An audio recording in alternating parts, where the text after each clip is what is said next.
இந்த கடன் பிரச்சனையில் சிக்கி தவிக்கிறவங்க ஏராளமான பேர், லட்சக்கணக்கான பேர் கடன் பிரச்சனையில் சிக்கி தவிக்கிறாங்க.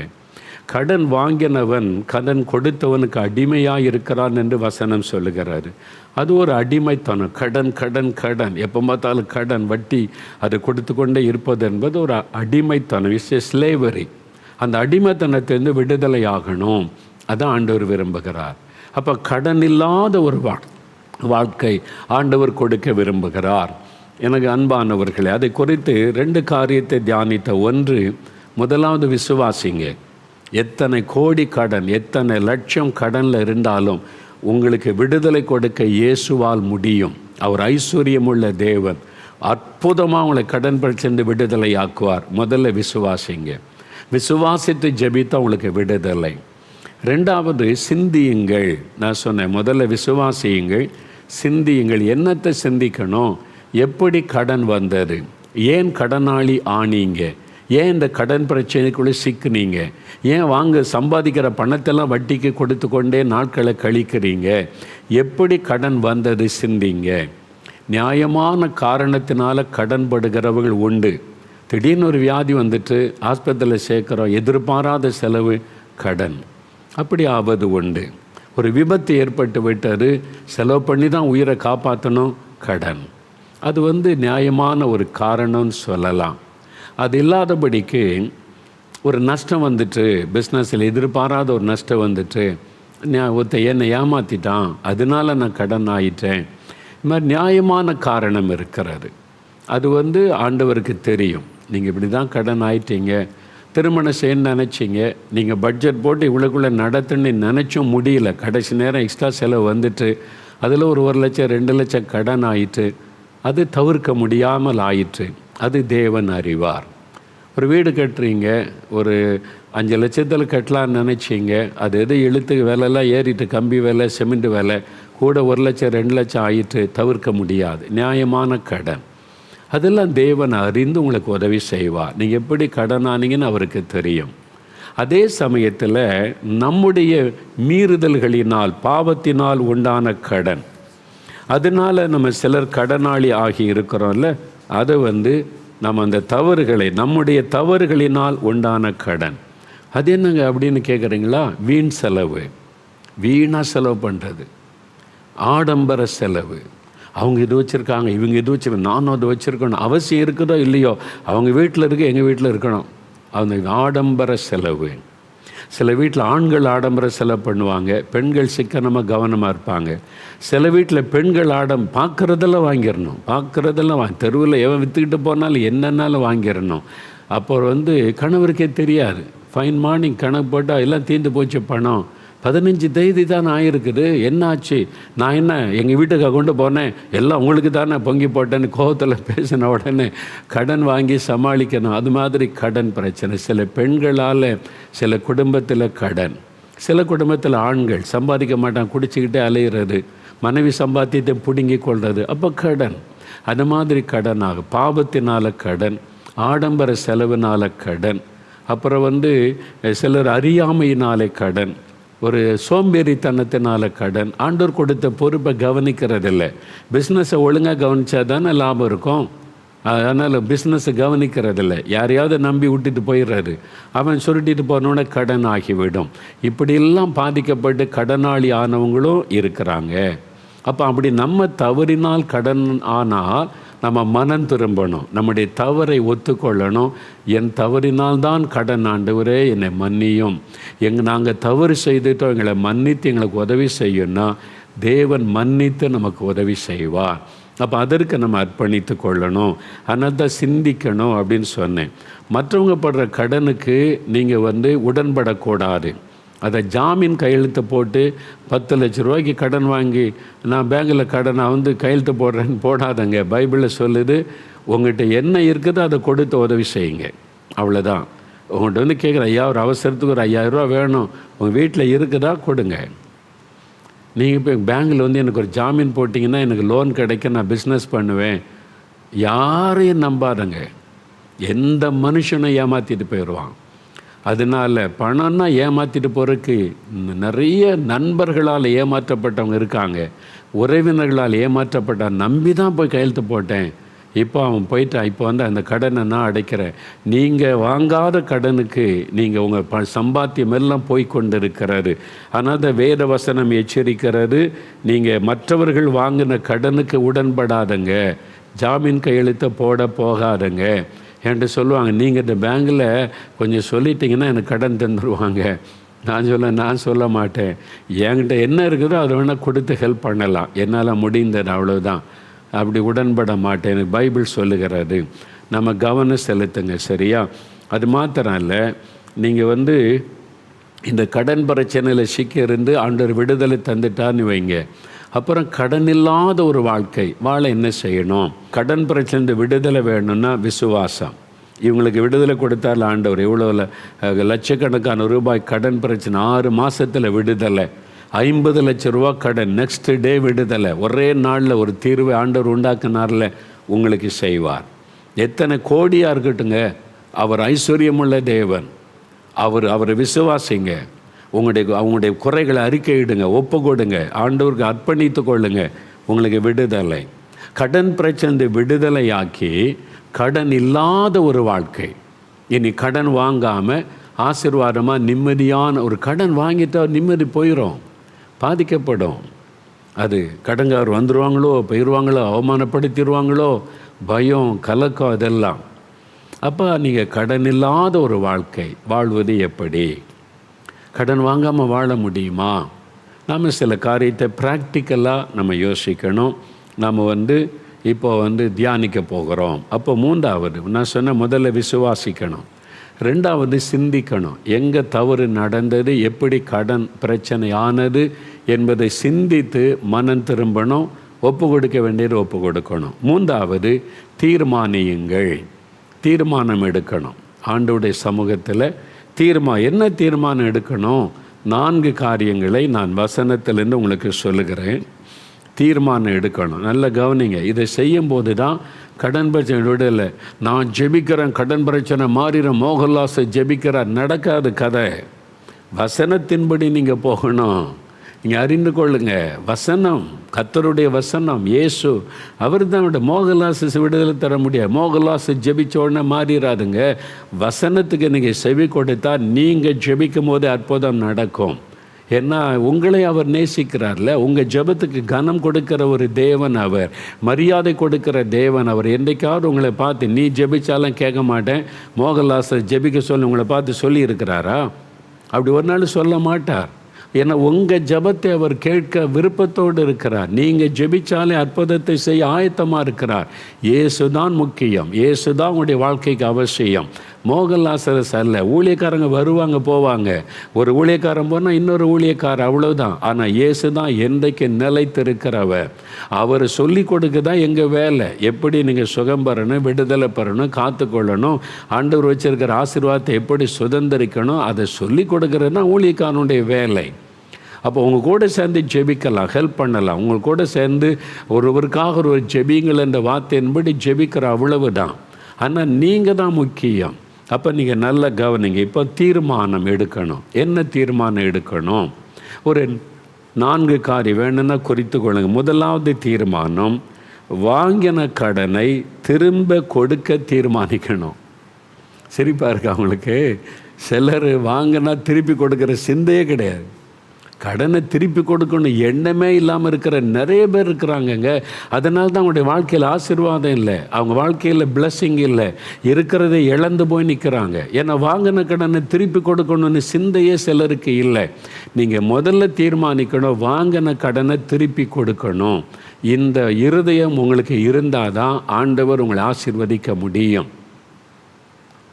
பக்கத்து வீட்டில் வாங்கினது, எதிர் வீட்டில் வாங்கினது மறந்தே போயிருப்பாங்க. ஆனால் நீங்கள் ஞாபகப்படுத்தி ஜெபிச்சு திருப்பி கொடுத்துடணும். யார்கிட்டயோ கடன் வாங்கினீங்க, 1 லட்சம், 2 லட்சம், 5 லட்சம், 10 லட்சம், திருப்பி கொடுக்கணுன்ற சிந்தை இல்லைன்னா உங்கள் வாழ்க்கையில் ஆசீர்வாதத்தை இழந்து போயிடுவீங்க. நான் சொல்கிறேன், ஆண்டவர் உங்களுக்கு உதவி செய்ய முடியாது. நீங்கள் என்ன தான் பிஸ்னஸ் பண்ணாலும் நஷ்டத்தில் தான் முடியும். ஏன்னா நீங்கள் இன்னொருத்தருடைய பணத்தை வச்சிருக்கிறீங்க, திருப்பி கொடுக்கல. இன்னொருத்தருடைய ஒரு பொருளை வச்சிருந்தாலே அது உங்களுக்கு ஆசீர்வாத தடையாகிவிடும். அதனால தான் பாருங்கள், சகே சொல்லுகிறான், யாரிடத்திலாவது அநியாயமாய் வாங்கியிருந்தால் 4 திரும்ப கொடுக்குறேன்னு சொல்கிறான். அடுத்தவங்க பொருள் என்கிட்ட இருக்கக்கூடாது.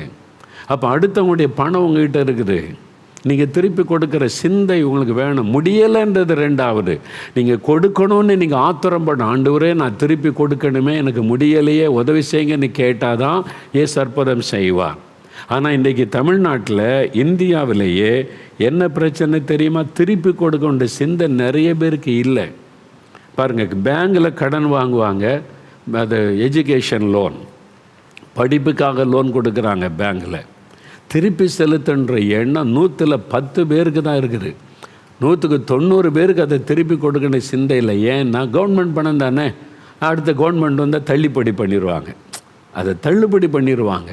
நான் திருப்பி கொடுக்கணும் சிந்தை இல்லை. நீங்கள் வாங்கும் போதே தவறான எண்ணத்தோட கடன் வாங்குறீங்க. பேங்கில் உள்ள பணம் யாருடைய பணம்? பொதுமக்கள் பணம், எல்லாருடைய பணம். அதிலிருந்து உங்களுக்கு எஜுகேஷனுக்கு ஒரு உதவி செய்தால் நீங்கள் அது படித்து முடித்து வேலைக்கு சேர்ந்து அதை திருப்பி கட்டணுன்ற ரூல் இருக்கிறாரு. அதுக்கு தான் உங்களை நம்பி கொடுக்குறாங்க. 3 வருஷம் படி, 4 வருஷம் படி, அப்புறம் நீ 1 வருஷம் வேலை செய்த பிறகு கொஞ்சம் கொஞ்சமாக கட்டுன்னு இவ்வளவு சலுகை கொடுக்குறாங்க. ஆனால் திருப்பி கொடுக்குன்ற சிந்தையே இல்லாமல் இருக்கிறீங்களே. நீங்கள் திருப்பி கொடுக்கலன்னா என்ன அர்த்தம் தெரியுமா? கடன் வாங்கி திருப்பி செலுத்தாதவனை குறித்து பைபிள் என்ன சொல்லுது தெரியுமா? ரொம்ப கடினம். நீங்கள் பாருங்கள், சங்கீதம் 37ஆம் சங்கீதம் 21ஆம் வசனத்தில் ஆண்டவருடைய வார்த்தை என்ன சொல்லுதுன்னு நீங்கள் பாருங்கள். வேத புஸ்தகத்தில் 37ஆம் சங்கீதம் 21ஆம் வசனம், துன்மார்க்கன் கடன் வாங்கி செலுத்தாமல் போகிறான். நீங்கள் கடனை திருப்பி செலுத்தலைன்னா நீங்கள் துன்மார்க்கன். எவ்வளோ கடினமான வார்த்தை வசனம் சொல்லுது பார்த்தீங்களா? அது சாதாரண பாவம் அல்ல, அது ஒரு துன்மார்க்கம். உங்களை நம்பி தானே கடன் கொடுத்தாங்க. நீங்கள் படித்து முடித்து வேலை பார்த்து திருப்பி கொடுப்பீங்கன்னு சொல்லி. ஆனால் நீங்கள் உலக மக்களை போல தள்ளுபடி பண்ணிடுவாங்க அப்படி எதிர்பார்த்து கடன் வாங்கினேன் என்று சொன்னால் நீங்கள் தவறான எண்ணத்தோட கடன் வாங்கினீங்க. உங்கள் லைஃப் லாங் ஆசீர்வாதம் இருக்காது. உங்களுடைய பொருளாதாரத்தில் அறிந்து கொள்ளுங்கள். உங்கள் பொருளாதாரத்தில் ஆசீர்வாதம் வேணும்னா முதல்ல இதில் உண்மையாக இருக்கணும். வாங்கின கடனை திருப்பி கொடுக்கணும். 5 ரூபானாலும் திருப்பி கொடுக்கணும், 10 ரூபானாலும் திருப்பி கொடுக்கணும். நீங்கள் கவனம் செலுத்துறீங்களா? பேங்கில் வாங்கல லோன், ஒரு மனுஷன்கிட்ட வாங்கின லோனை திருப்பி கொடுக்கணும் சிந்தை இருக்குதா உங்களுக்கு? அந்த எண்ணம் இருக்குதா? திருப்பி கொடுக்கணுமே. அல்லது நான் பார்க்கும்போது நான் சீக்கிரம் தந்துடுறேன், எனக்கு கொஞ்சம் கஷ்டப்பட்டுட்டேன், எனக்கு பணம் வந்தோடனே தந்துடுவேன்னே அது சொல்கிறீங்களா? நீ வாங்கிறத பற்றி சிந்தையே இல்லாமல் வாழுகிற சிலர். அதனால தான் ஆசீர்வாதத்தை இழந்து போகிறீங்க. ஊழியக்காரர்கள் கூட அறிந்து கொள்ளுங்க, ஊழியக்காரர்கள் நிறைய பேர் ஊழியத்தில் ஆசீர்வாதத்தை இழந்து போக காரணம் நீங்கள் வாங்கின கடனை திருப்பி செலுத்தலை. ஆவியானவர் உங்களோடு பேசுகிறார். சிந்திங்க. உங்கள் பிள்ளைகளுடைய எஜுகேஷன் லோனை திருப்பி செலுத்தினீங்களா? அந்த பேங்கில் போய் பேசுனீங்களா? என்னால் முடிஞ்ச அளவு செலுத்துறேன்னு ட்ரை பண்ணிங்களா? யோசிங்க. வசனம் சொல்லி நீங்கள் துன்மார்க்கன் ஆயிடுறீங்க. அப்புறம் எப்படி ஆண்டவர் துன்மார்க்கனாக இருக்கிற ஒரு ஊழியக்காரனை கர்த்தர் எப்படி ஆசீர்வதிக்க முடியும்னு நினைக்கிறீங்க? ரொம்ப கவனம். கடன் வாங்கினா அதை திருப்பி கொடுக்கின்ற எண்ணம் நமக்கு இருக்கணும். விவசாய கடன், இந்த விவசாயிகள் நிறைய ஆசீர்வாதத்தை இழந்து போக இது ஒரு காரணம். விவசாய கடன் வாங்கினா அடுத்த கவர்மெண்ட்டை தள்ளுபடி பண்ணிடுவாங்க, திருப்பி கொடுக்க தேவையில்லை. இந்த சிந்தையோடு கடன் வாங்கவே கூடாது. நான் கடன் வாங்கினா ஆண்டவர் என்னை ஆசீர்வதிக்கட்டும், வருமானத்தில் திருப்பி கொடுக்கின்ற எண்ணம் இருக்கணும், அந்த பாரம் இருக்கணும். ஒருவேளை ஒரு கவர்மெண்ட்டை தள்ளுபடி பண்ணால் கர்த்தருக்கு ஸ்தோத்திரம். ஆனால் தள்ளுபடி பண்ணிடுவாங்க, நான் கடனை திருப்பி கொடுக்க மாட்டேன்ற சிந்தையோடு கடன் வாங்கினால் அது பாவம், அவன் துன்மார்க்கன். அப்புறம் எப்படி உங்கள் நிலம் ஆசீர்வதிக்கப்படும்? உங்கள் பணத்தை, உங்கள் உழைப்பை வேற ஒருத்தன் சாப்பிட்டுக்கிட்டு இருப்பான். நீங்கள் யோசித்து பாருங்கள். நீங்கள் கஷ்டப்பட்டு உழைக்கிறத எவனோ சாப்பிட்றான். ஏன்? நீங்கள் வாங்கின கடனை திருப்பி கொடுக்கணும் சிந்தை இல்லையே உங்களுக்கு. அரசாங்கம் இருந்தால் என்ன? அது பொது பணம், எல்லாருடைய வரி பணம், எல்லாருடைய பணத்தை தான் அரசாங்கம் உங்களுக்கு தருகிறது. அதை திருப்பி செலுத்தினா அது உங்களுக்கு ஆசீர்வாதம் தானே. திருப்பி செலுத்துன்ற சிந்தையே இல்லாமல் வாங்கினாலே அவன் துன்மார்க்கன். அப்போ உங்களுடைய உழைப்பா யாரோத்த சாப்பிடுவான், நீங்கள் உழைப்பீங்க, யாரோத்த சாப்பிடுவோம். உங்கள் ஊழியம் ஆசீர்வாதமாக இருக்காரு, பிளஸ்ஸிங் இருக்காரு. பொருளாதாரத்தில் நீங்கள் பாதிக்கப்பட்டு கஷ்டப்பட்டுக்கிட்டே தான் இருப்பீங்க. இன்றைக்கு யோசிங்க, ஆண்டவர்கிட்ட பாதத்தில் போங்க. நான் யாருக்கிட்டையாவது கடன் வாங்கி செலுத்தாமல் இருக்கிறேன்னு, ஆண்டவரே அவனை கவனம் செலுத்துங்க, திருப்பி கொடுங்க. அப்போ தான் நீங்கள் ஆசீர்வதிக்கப்படுவீங்க. இப்போ நான் ட்ராவல் போகிறேன், என் ஊழியத்தில் இருக்காங்க, நான் மத்தியில் பேசுகிறேன், என் கூட ட்ராவல் போகிறேன். என் கூட எங்களுடைய சாரதி இருப்பார், எனக்கு துணையாக இருக்கிற சகோதரர் இருப்பாங்க. நியூஸ் பேப்பர் வாங்க சொல்லுவேன், சில பொருள் வாங்க சொல்லுவேன் கடையில் இருந்து. நான் இப்போ என் கையிலேருந்து பணம் கொடுத்துருவாங்ககிட்ட, இதை கொடுத்து வாங்கிட்டு வாங்க. சில சமயத்தில் இல்லை நான் வாங்கிட்டு வந்துடுறேன்னு சொல்லி அவங்க கை காசை போட்டு வாங்கிட்டு வந்துடுவாங்க. எனக்கு நியூஸ் பேப்பரு ஒரு பொருள் வாங்கிட்டு வந்துடுவாங்க. நான் மனசுலே வச்சு எவ்வளோ கொடுக்கணும் கேட்டு திருப்பி கொடுக்காட்டா நான் எனக்கு மனசாட்சி என்னை வாதிக்கும். அது 5 ரூபா இருந்தால் கூட திருப்பி கொடுத்துருவேன். கேட்டு பாருங்கள், என் கூட எங்கள் ட்ராவல் பண்ணுறவங்கள கேட்டு பாருங்கள், 2 ரூபா இருந்தால் கூட திருப்பி கொடுத்துருவேன். அது அவங்க கடனாக கொடுத்துருக்குறாங்க, அது திருப்பி கொடுத்துடணும். இந்த பழக்கம் இருக்கணும். நம்ம வாங்கினதை திருப்பி கொடுத்துடணும்னு சிந்தை. இந்த சிந்தையே இல்லாமல் சில கிறிஸ்தவர்கள் ஊழியர்கள், தயவுசெய்து நீங்கள் வருத்தப்படாதுங்க. நிறைய ஊழியர்கள் ஆசீர்வாதத்தை இழந்தனுக்கு காரணம் இதுவும் ஒன்று. நான் கண்கூடாக பார்த்துட்டேன். ஏன் அவங்க ஆசீர்வாதத்தை இழந்திருக்காங்க? திருப்பி செலுத்தலை, வாங்கின கடனை திருப்பி செலுத்தலை. வெளியே ஒரு ஊழியக்காரர் அவங்க சொல்கிறாங்க, இது மாதிரி நாங்கள் இது மாதிரி கடன் பட்டுட்டோம், சர்ச்சை எடுக்க போகிறாங்க, வீட்டை எடுக்க போகிறாங்க, உதவி செய்யுங்க அப்படின்னு செய்தால் சரி. அவங்க என்ன தான் அவங்களுக்கு பிரச்சனை பார்க்கலான்னு பார்த்தா, ஏதோ ஒரு 50,000 1 லட்சம் 1.5 லட்சம் கடன் இருந்தால் ஹெல்ப் பண்ணலான்னு போனால் அது 30 லட்சம் 40 லட்சம். எப்படி சர்ச்சை எடுக்க போகிறாங்க, வீடு எடுக்க போகிறாங்க, ஒரு ஊழியக்காரர் காப்பாற்ற பேங்க் கிட்ட போய் பேசினா, பையனுடைய படிப்புக்காக கடன் வாங்கியிருக்காங்க. பையன் வேலை செய்கிறார், படித்து முடிச்சுட்டு நல்ல வேலை, நல்ல சம்பாத்தியம். அப்போ அவங்க சொல்கிறாங்க, படித்து முடித்து அவங்க வேலை பார்க்க வரைக்கும் பேங்க் வெயிட் பண்ணிச்சு. 4 வருஷம் 5 வருஷம் கழித்து தான் பேங்க் லோனை திருப்பி கொடுங்கன்னு கேட்குறோம். மாதம் 1000 ரூபா கட்டலாம்ல, மாதம் 1000 ரூபா கூட கொடுக்கலைங்க. அவர் 1000 சம்பாதிக்கிறாரு, மாதம் 1000 ரூபா கூட திரும்ப கட்டலை. நீங்கள் சொல்லுங்கன்னு அந்த பேங்க் மேனேஜர் கேட்குறாங்க. யோசித்து, இது நேரடியாக நான் தொடர்பு கொண்டு பேசின காரியம். யோசித்து பாருங்கள், ஒரு ஊழியரை குறித்து அந்த பேங்க் மேனேஜர் கொடுக்குற சாட்சி. இவ்வளோ பணம் வாங்கினாங்க, ஒரு 1000 ரூபா கட்டலாம்ல, அவங்க பையன் இவ்வளோ சம்பாதிக்கிறாரு, 1000 ரூபா கட்டலாம்ல, ஏன் கட்டக்கூடாது? அப்போ மனசில் என்ன இருக்குது? பேங்கில் லோன் வாங்கினா திருப்பி கட்ட வேண்டாம், யாராவது உதவி செய்வாங்க. நீங்கள் உண்மை இல்லாதவளாக இருந்தால் நீங்கள் துன்மார்க்கர் என்று வசனம் சொல்லுகிறது. கடன் வாங்கி திருப்பி செலுத்தாதவன் துன்மார்க்கன். பேங்கில் இருக்கட்டும், ஒரு ஆள்கிட்ட இருக்கட்டும், ஞாபகமாக குறித்து வச்சு திருப்பி கொடுத்துடணும். சிந்திச்சு பாருங்கள், இன்றைக்கி யாருக்காவது நான் கடன் வாங்கி கொடுக்காமல் இருக்கேன்னு, ஆண்டவரே எனக்கு ஞாபகப்படுத்துங்க, நான் திருப்பி கொடுத்துடணும். திருப்பி கொடுங்க, அப்போ தான் நீங்கள் ஆசீர்வதிக்கப்படுவீங்க. இல்லாட்டா உங்களுடைய லைஃப் லாங்காக மாத்திரம் இல்லை, சந்ததியாக அந்த சாபம் தொடரும். சந்ததியாக பணப்பிரச்சனை, வறுமையில் உங்களுடைய சந்ததி கஷ்டப்படுவதை நீங்கள் பார்ப்பீங்க. நிறைய பேர் இதை சீரியஸாக எடுக்கிறது இல்லை. ஆனால் வசனம் தெளிவாக சொல்லுது, துன்மார்க்கன்தான் வாங்கின கடனை திரும்ப செலுத்த மாட்டான்.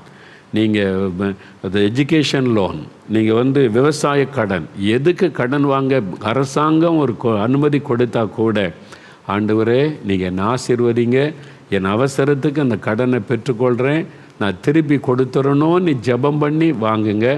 உண்மையாக இருங்க, கர்த்தர் உங்களை ஆசீர்வதிப்பார். கர்த்தர் உலக மக்களைப் போல் நீங்கள் நடக்காதங்க.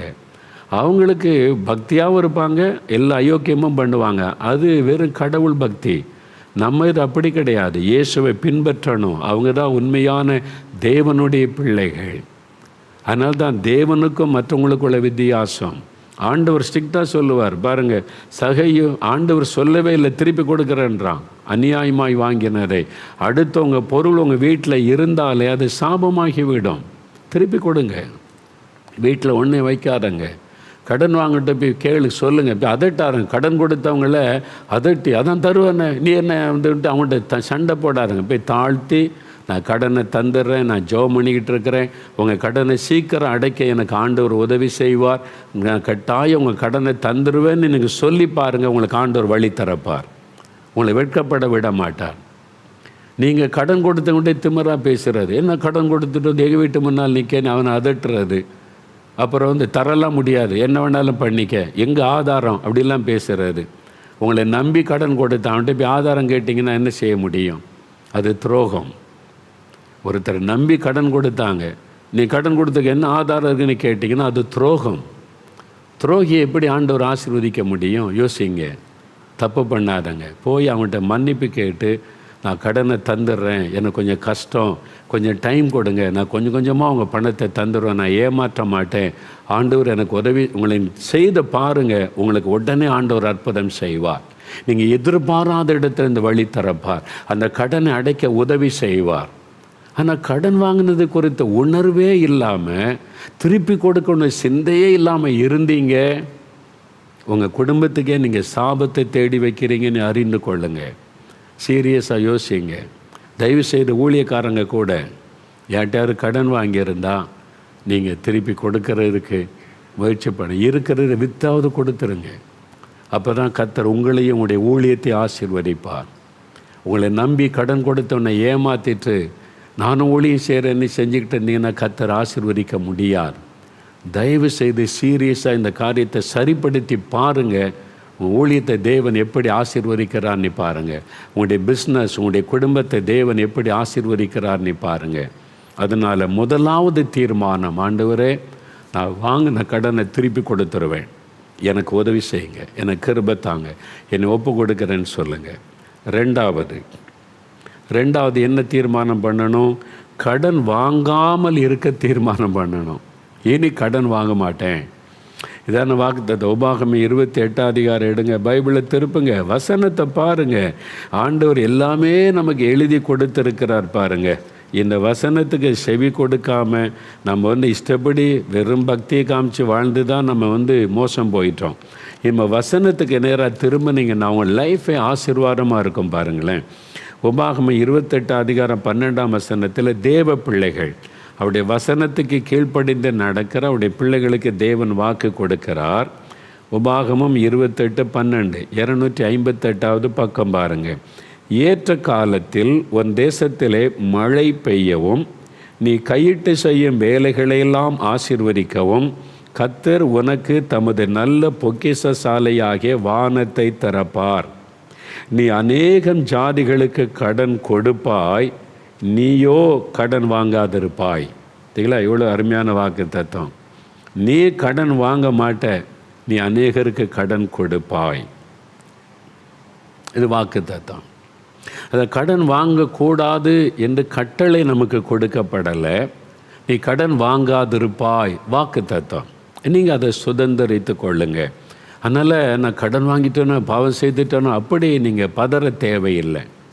கடன் வாங்கிட்டீங்க ஒரு சூழ்நிலையில், அது பாவம்னு நீங்கள் நினைக்காதங்க. கடனை திருப்பி செலுத்தாமல் இருக்கிறது தான் பாவம். ஒரு அவசரத்துக்கு கடன் வாங்கிட்டீங்க, அது பாவம் கிடையாது. தேவன் வாக்கு கொடுத்துருக்கிறார், அதை வச்சு ஜெபிச்சிங்கன்னா விடுதலை தந்துடுவார். அதனால் உங்களுடைய மனசாட்சியை வாதிக்க இடம் கொடுக்க. உடனே ஒரு வசனம் நம்ம சொல்லுவோம்.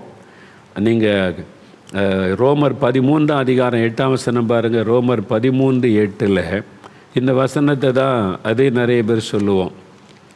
ரோமர் 13 வசனம் பாருங்கள். ரோமர் 13:8 ஒருவரிடத்தில் ஒருவர் அன்பு கூறுகிற கடனே அல்லாமல் மற்ற ஒன்றிலும் ஒருவனுக்கும் கடன் படாதிருங்கள்.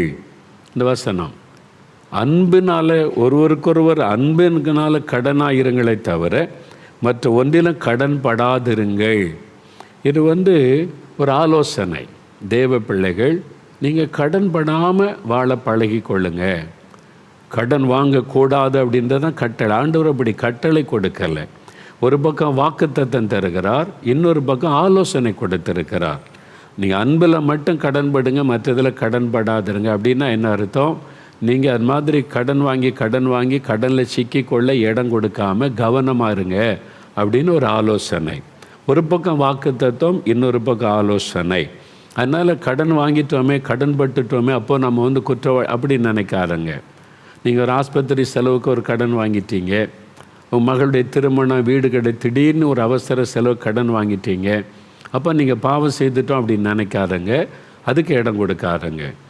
நீங்கள் கடன் பிரச்சனையிலேருந்து விடுதலை பெற தான் நான் வழி சொல்கிறேன். நீங்கள் கடன் வாங்கிட்டதுனால அது பாவம் அப்படி கிடையாது. திரும்ப செலுத்தாமல் இருந்தால் தான் பாவம். திரும்ப செலுத்தணுன்ற எண்ணத்தோடு இருந்தீங்கன்னா நீங்கள் பாவத்தில் இல்லைன்னு அர்த்தம். ஆண்டவரே இந்த கடனை கொடுத்துடணும் அப்படின்னு நீங்கள் வாஞ்சியாக இருந்தீங்கன்னா நீங்கள் பாவத்தில் இல்லை, ஒரு பிரச்சனையில் இருக்கிறீங்க. இயேசு விடுதலை தருவார். திருப்பி செலுத்தணுன்ற சிந்தையே இல்லாமல் இருந்தீங்கன்னா பாவத்தில் இருக்கீங்கன்னு அர்த்தம். ரெண்டுக்குள்ள வித்தியாசத்தை விளங்கிக் கொள்ளுங்க. வாங்கின கடனை திருப்பி செலுத்தணுன்ற எண்ணமே இல்லாமல் நிர்விசாரமாக இருந்தீங்கன்னா துன்மார்க்கம் என்கிற பாவத்துக்குள்ளே நீங்கள் இருக்கிறீங்க. ஐயோ நான் வாங்கிட்டேன், திருப்பி செலுத்தணுமே, ஆண்டவரே உதவி செய்யணும் அப்படின்னு ஜெபிச்சு கொண்டு இருந்தீங்கன்னா நீங்கள் பாவத்தில் இல்லை, கடன் பிரச்சனை என்கிற ஒரு பிரச்சனையில் இருக்கிறீங்க. இயேசு விடுதலை தருவார், அவ்வளவுதான். இந்த வாக்கு தத்தம் பாருங்கள், நீ கடன் வாங்குவதில்லை, கடன் கொடுப்பாய். இது வாக்கு தத்தம். இந்த வாக்கு தத்தத்தின் ஆசீர்வாதம் எனக்கு வேணும்னா நான் என்ன செய்யணும்? கடன் வாங்க மாட்டேன்னு ஒரு தீர்மானம். ஒரு சகோதரி எழுதினாங்கல்ல, யார் கடன் கொடுத்தாலும் வாங்கிடுவோம், இங்கே வாங்கிடுவோம், அங்கே வாங்கிடுவோம், பக்கத்து வீட்டில், எதிர் வீட்டில், எல்லா பேங்க்லேயும் கடன். எங்கள் சிட்டியில் நாங்கள் கடன் வாங்காத பேங்கே கிடையாது. சிலர் அப்படி தான், எல்லா பேங்க்லேயும் கடன், ஒரு தெருவில் இருக்கிற அத்தனை வீட்டிலையும் கடன் கடன் கடன் கடன். நான் பைபிள் காலேஜில் படிக்கும்போது நான் first year student, third year student. அவர் தமிழ் கிடையாது, அவர் ஒரு வேறு ஒரு மாநிலத்திலேருந்து வந்தவர். அப்போ அவர் தேர்ட் இயருக்கும் ஃபஸ்ட் இயருக்கும் சம்மந்தம் இருக்கு. நாங்கள் எங்கள் ஃபஸ்ட் இயர் தான் ஸ்டூடெண்ட்ஸ் பழகுவோம். ஒரு நாள் எங்கள் கேம்பஸில், பைபிள் காலேஜ் கேம்பஸில் அவர் என்கிட்ட பேசினார். ஒரு 5-10 நிமிஷம் என்கிட்ட பேசினார். ஆங்கிலத்தில் தான் பேசினார். அவருக்கு தமிழ் சரியாக தெரியாது. நான் அண்டர்ஸ்டாண்ட் பண்ணி எனக்கு தெரிஞ்ச இங்கிலீஷில் அவர்கிட்ட பேசி கொண்டு இருந்தேன். 10 நிமிஷம் அவர் போயிட்டார். போன உடனே ஒரு 4th year Bible college student என்கிட்ட பேசினாங்க. அவர் தமிழ். அவர் கேட்டார், அவர் உங்கள்கிட்ட என்ன பேசினார் அப்படின்னார். நான் சிரிச்சுக்கிட்டே ஒன்றுமே சொல்லலை. அவர் என்ன கேட்டார் தெரியுமா? கடன் கேட்டாரா அப்படின்னு கேட்டாங்க. எப்படி கரெக்டாக சொல்கிறாரு? கடன் தான் கேட்டார் என்கிட்ட. கடன் எனக்கு வேணும். நானே ஒவ்வொரு நாளும் ஆண்டவரை நம்பி, ஆண்டவரே எனக்கு ஃபீஸ் கட்டணும், நான் மெஸ்ஸுக்கு பணம் கட்டணும், பணம் தாங்கன்னு ஜெபிச்சு வாழ்கிறேன். என்கிட்ட 5 பைசா கிடையாது. கத்தர்கிட்ட கேட்டு அந்த தினமும் வாழ்கிறேன். பைபிள் காலேஜில் படிக்கும்போது அவர் கடன் கேட்டார். என்கிட்ட காசு இல்லை. அதனால் அவர் கரெக்டாக கேட்குறாரு, உன்கிட்ட கடன் கேட்டாரான்னு கேட்டார். நான் சிரிச்சுக்கிட்டேன். எப்படி உங்களுக்கு தெரியும்னா, நம்ம காலேஜில் அவன் கடன் வாங்காத ஆளே கிடையாது. எல்லாத்துக்கிட்ட கடன் தான். யாரை பார்த்தாலும் கடன் வாங்கிடுவான். தெரிஞ்ச ஆள், தெரியாத ஆள், அது ஒரு பழக்கம், அது ஒரு கெட்ட பழக்கம். யாருக்கிட்டையும் கடன் வாங்குறாரு. என்னை கடன் வாங்க மாட்டேன்னு தீர்மானித்தா என்ன நடக்கும் தெரியுமா?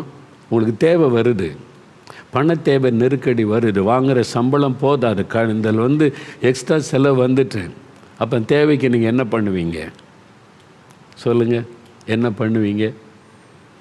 அவசரமாக உங்களுக்கு 5000 ரூபா தேவை, நாங்கள் நாளைக்கு பிள்ளைகளுக்கு ஸ்கூலில் கட்டணும், கையில் பணம் இல்லை, கடன் வாங்கக்கூடாது அப்படின்னா நீங்கள் என்ன பண்ணுவீங்க சொல்லுங்கள்? முழங்கால் போடுவீங்க, ஆண்டவர்கிட்ட போவீங்க. ஆண்டவரே, நாளைக்கு என் பிள்ளைக்கு ஸ்கூலுக்கு ஃபீஸ் கட்டணும், 5000 ரூபா வேணும், எனக்கு உதவி செய்யுங்க. குடும்பமாக கணவன் மனைவி சேர்ந்து எல்லாம் ஜெபம் பண்ணுவோம். அதை தான் ஆண்டவர் எதிர்பார்க்கிறார். நீங்கள் கடன் வாங்க பழகுனா 5000 ரூபா வேணும்னோடனே அவர்கிட்ட போய் வாங்கிட்டு வந்துடுங்க. அப்போ நீங்கள் ஆண்டவரை தேடலை, மனுஷரை தேடுறீங்க. அப்போ ஆண்டவர் துக்கப்பட்டு, ஒரு தேவை வந்தால் இவங்க என்ன தேட மாட்டேங்கிறாங்க, யார் கடன் கொடுப்பான்னு கடன்காரனை தேடுகிறார்கள். நீங்கள் ஆண்டவரை விட்டு வழி விலகுறீங்க. அதே சமயத்தில் கடன் வாங்க மாட்டேன், நீங்கள் தான் எனக்கு தரணுன்ற பழக்கம் வந்துட்டா நீங்கள் என்ன பண்ணுவீங்க? ஆண்டவருடைய சமூகத்துக்கு போவீங்க. அவர்கிட்ட போய் முழங்காலில் நிற்பீங்க. ஆண்டவரே, நான் என்ன செய்கிறது? என் பிள்ளைக்கு ஃபீஸ் கட்டணும், எனக்கு உதவி செய்யுங்க. ஆண்டவர் அற்புதம் செய்வார். அப்போ தான் ஆண்டவருடைய ப்ரொவிஷன் எப்படிப்பட்டது, ஆண்டவர் எப்படி தேவையை சந்திக்கிறார் என்பதை நீங்கள் பார்க்க முடியும். நீங்கள் கடன் வாங்கி பழகினா ஆண்டவருடைய ஆசீர்வாதத்தை நீங்கள் அனுபவிக்க முடியாது. அவர் எவ்வளவு அற்புதமான தேவன் என்பதை நீங்கள் உணர்ந்து கொள்ள முடியாது. அதை அறிந்து கொள்ளுங்க. அதனால் இந்த கடன் வாங்குகிற பழக்கத்தை நிறுத்திவிட்டு, நான் கடன் வாங்க மாட்டேன் ஆண்டவரே, உம்மை சார்ந்திருப்பேன் அப்படின்னு நீங்கள் சொல்லணும். சரி, பிஸ்னஸ் பண்ணுறோம் ஐயா, எப்படி கடன் வாங்காமல் இருக்கிறது?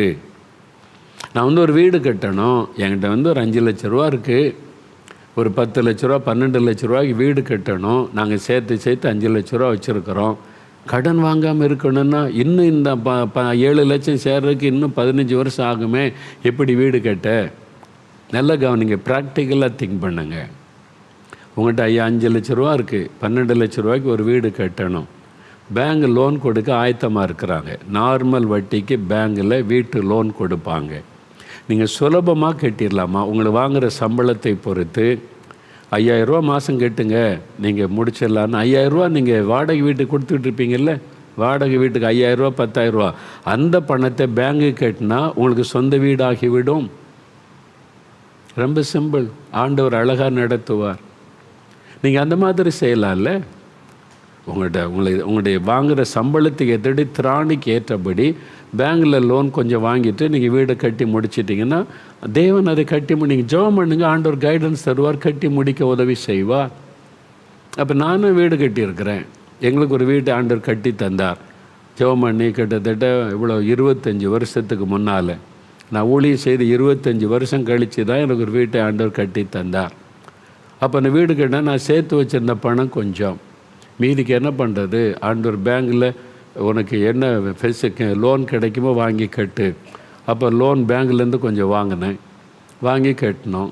நான் ஜெபம் பண்ண, ஆண்டவர் ஒவ்வொரு மாதம் ஒரு மாதம் கூட ஆண்டவர் தவற விடவில்லை. 5 வருஷத்தில் கட்டுங்கன்றதை 2 வருஷத்தில் கட்டி முடிக்க கர்த்தர் உதவி செய்தார். நீங்கள் ரொம்ப சிம்பிள், ப்ராக்டிக்கலாக வாழ பழகுங்க. ஆண்டவர்கிட்ட ஆலோசனை கேளுங்க, கைட் பண்ணுவார். நான் கடன் பிரச்சனைக்குள்ளே சிக்கி இருக்கவில்லை, மாதந்தோறும் பணம் கட்டணுமே என்ன பண்ணுறதுன்னு பதஷ்டத்தில் இருக்கவில்லை, அந்த கடன் பிரச்சனைக்குள்ளே மாட்டிக்கொள்ளவும் இல்லை. சிம்பிளாக ஆண்டவர் ஆலோசனை கொடுத்தாரு. அப்போ அந்த மாதம் அந்த கொஞ்சம் பணம் கட்டி 2 வருஷத்துக்குள்ளே எல்லாத்தையும் கட்டி முடிக்க தேவன் உதவி செய்தார். அப்போ அதே மாதிரி நீங்கள் ஒரு பைக் வாங்குறீங்க, உங்கள்கிட்ட கொஞ்சமாக பணம் இருக்குது, 30,000 ரூபா இருக்குது, இன்னும் 30,000 வேணும், பேங்க் லோன் தருவாங்க, மாதம் 1000 ரூபா ரெகுலராக கட்டிடணும். நீங்கள் வாங்குகிற சம்பளத்தில் கட்ட முடியும்னா வாங்கணும். அதுக்கு பதிலாக நீங்கள் 10 லட்ச ரூபாய்க்கு ஒரு கார் வாங்கி மாதம் வந்து 10,000 ரூபா கட்டுறேன்னா நீங்கள் வாங்குகிற சம்பளத்தில் கட்ட முடியாமல் போய்விடும். அப்போ கடன் பிரச்சனைக்குள்ளே சிக்கி கொள்ளுவீங்க. அப்போ நீங்கள் ஆலோசனை கேளுங்க, ஆண்டவர்கிட்ட போய் கணக்கை பார்த்து இது முடியுமா ஆண்டவரே, நீங்கள் என்ன சொல்கிறீங்க, எனக்கு கைடன்ஸ் கொடுங்க அப்படின்னா ஆண்டவர் அழகாக கைடன்ஸ் தருவார். சில காரியத்தை கடன் வாங்கலாம், சில காரியத்துக்கு வாங்கக்கூடாது.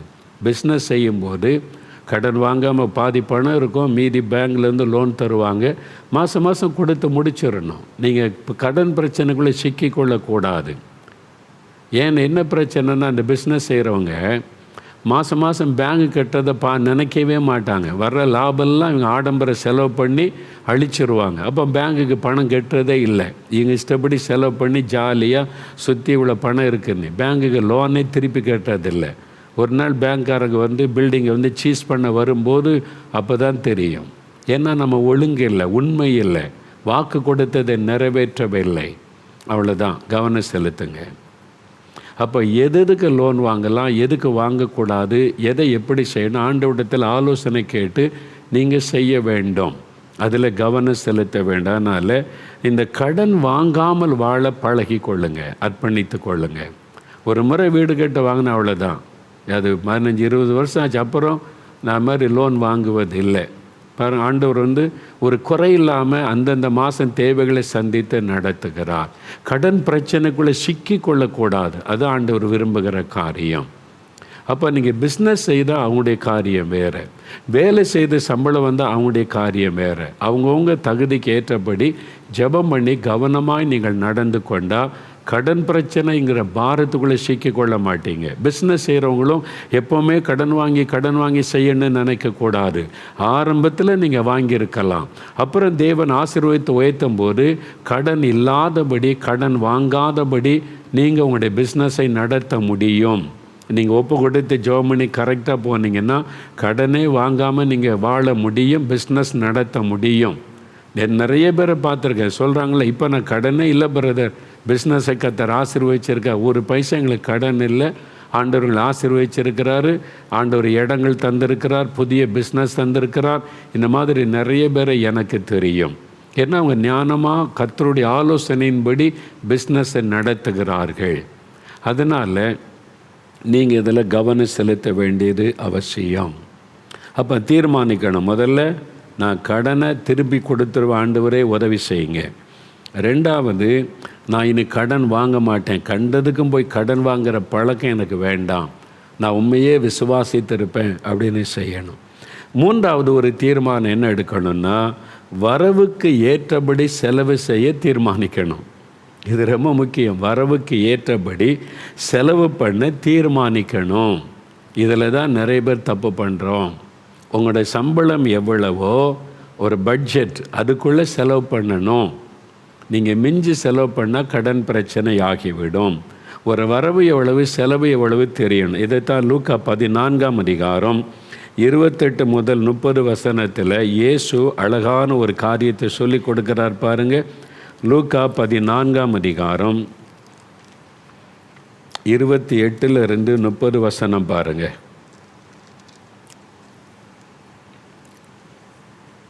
105ஆம் பக்கம் புதிய ஏற்பாட்டில், உங்களில் ஒருவன் ஒரு கோபுரத்தை கட்ட மனதாயிருந்து அஸ்திபாரம் போட்ட பின்பு முடிக்க திராணி இல்லாமற் போனால் பார்க்கிறவர்கள் எல்லாரும் இந்த மனுஷன் கட்டத் தொடங்கி முடிக்க திராணி இல்லாமற் போனான் என்று சொல்லி தன்னை பரியாசம் பண்ணாதபடிக்கு அதை கட்டி தீர்க்கிறதற்கு தனக்கு நிர்வாகம் உண்டோ இல்லையோ என்று முன்பு அவன் உட்கார்ந்து செல்லும் செலவை கணக்கு பார்க்காமல் இருப்பானோ?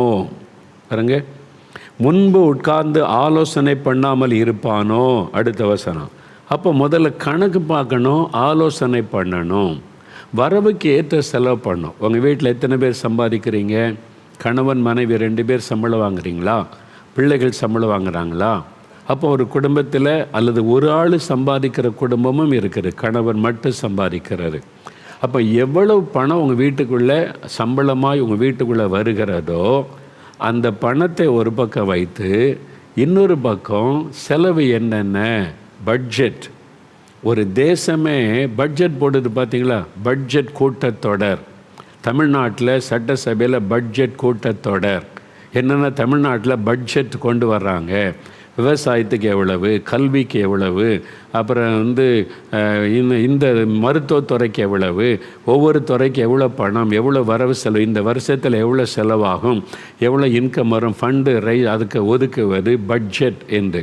தேசம், இந்தியா தேசத்துக்கு பார்லிமெண்ட்டில் பட்ஜெட் கூட்டத்தொடர் நடக்கல. வீட்டில் பட்ஜெட் போடணும், ஊழியத்தில் பட்ஜெட் போடணும். இந்த வரவு செலவு இல்லாமல் இஷ்டப்படி செலவு பண்ணுறதுனால தான் இந்த கணக்கு பார்க்கறதே இல்லாமல் வாங்குகிற சம்பளத்தெல்லாம் 10 நாளைக்குள்ளே தீர்த்துருவாங்க. அப்புறம் கடன் வாங்குறது, அப்புறம் வாங்கிட்டு வந்த உடனே கடனை முதல்ல கொடுத்துட்டா மீதி கொஞ்சம் பணம் தான் இருக்கும், 40%. அது 10 நாளைக்குள்ளே தீர்ந்துடும், மறுபடியும் கடன் வாங்கு. இந்த பழக்கம் இருக்கக்கூடாது. முதல்ல வரவு என்ன செலவு என்ன பட்ஜெட்டு போடணும். அது ரொம்ப முக்கியம். நாளைக்கு அதை குறித்து உங்களுக்கு சொல்லி கொடுக்க போகிறேன். அதாவது ஒரு ஊழியத்தில் எப்படி பட்ஜெட் போட்டு நடத்துகிறாங்க, ஒரு தேசத்தில் எப்படி பட்ஜெட் போட்டு அந்த வழக்கம், நம்ம ஒரு தெய்வம் பிள்ளைகள் குடும்பத்தில் வரவு செலவு கணக்கு எப்படி சரி பண்ணணும், எப்படி ஞானமாக இருந்தால் கடன் இல்லாமல் இருக்க முடியும். நாளை தினத்தில் அதை குறித்து தெளிவாக உங்களோடு பேசி இன்னும் 2 காரியம் தான் இருக்குது தீர்மானிக்க வேண்டிய காரியம். இப்போ நம்ம ஜெபிக்க போகிறோம். ஒரு 3 நிமிஷம் ஜெபிக்க போகிறோம். எல்லாம் எளிமைன்னு இல்லைங்க. கடன் பிரச்சனையில் இருக்கிறவங்க இன்றைக்கி ஒரு தீர்மானம் எடுங்க. ஆண்டவரே, நான் வாங்கின கடனை திருப்பி கொடுத்துருவேன், பேங்கு கடனை திருப்பி கொடுத்துருவேன், நான் ஏமாற்ற மாட்டேன், நான் போய் பேசி திருப்பி கொடுத்துருவேன், எனக்கு உதவி செய்யுங்க. நான் கடன் வாங்கி என்னை நம்பி கடன் கொடுத்தாங்களே, நான் அவங்கள ஏமாற்றக்கூடாது, திருப்பி கொடுப்பேன், என்னை மன்னிச்சிடுங்க, நான் யாருக்கு எவ்வளோ திருப்பி கொடுக்கணும் எனக்கு ஞாபகப்படுத்துங்க, நான் அதை திருப்பி கொடுத்து விடுவேன் என்று முதல்ல ஜெபம் பண்ணுங்க. 2வது, இனி கடன் வாங்க மாட்டேன், பிள்ளைகளை படிக்க வைக்கணும், இது மாதிரி ஒரு வீடு கட்டணும், திருமண காரியம் நான் உம்மிடத்தில் தான் நான் கேட்பேன். இனிமேல் உம்மிடத்தில் கேட்டு கேட்டு வாங்க பழகுவேன். உடனே போய் கடன் வாங்க மாட்டேன், தீர்மானம் எடுக்கிறேன். இனி வரவுக்கு ஏற்றபடி செலவு பண்ணுவேன், இஷ்டப்படி செலவு பண்ண மாட்டேன், ஒரு திட்டம் போட்டு செலவு பண்ணுவேன் என்று ஆண்டவரிடத்தில் ஒப்பு கொடுக்குறீங்களா? ஜெபம் பண்ணுங்க, தீர்மானம் எடுங்க. எல்லாம் ஒரு நிமிடம் ஜெபம் பண்ணுங்க, கண்களை மூடி ஜெபிங்க. ஆண்டவர் அநேகரோடு பேசி இருக்கிறார். ஆண்டவர் சொல்லுகிறார், உங்களுடைய கடன் பிரச்சனை கர்த்தர் மாற்றி உங்களை கடன் கொடுக்கிறவளாய் ஆசீர்வதிக்க போகிறார், அற்புதம் செய்ய போகிறார். உங்களுக்கு ஒரு பெரிய விடுதலை காத்திருக்கிறது. ஆனால் இன்றைக்கி தீர்மானம் பண்ணுங்க, ஆண்டவரே நான் கடன் வாங்கின கடனை திருப்பி கொடுத்து விடுவேன், எனக்கு உதவி செய்யுங்க. இனி கடன் வாங்க மாட்டேன், நான் உண்மையே சார்ந்து நிற்பேன், உம்முடைய வழி நடத்துதல் படி நான் வாழுவேன், வீண் செலவு பண்ண மாட்டேன், வரவுக்கு ஏற்றபடி செலவு செய்வேன், அதற்கு என்னை ஒப்பு கொடுக்கிறேன். தீர்மானம் எடுங்க, தீர்மானம் எடுங்க, ஒப்பு கொடுங்க. ஆண்டவரே என்னை ஒப்பு கொடுக்கிறேன்னு சொல்லுங்க, ஒப்பு கொடுக்கிறேன்னு சொல்லுங்க. இப்போ ஜெபம் பண்ணுங்க. உங்களுடைய கடன் பிரச்சனை எழுதி வச்சிருக்கிற பேப்பரில் கை வைங்க.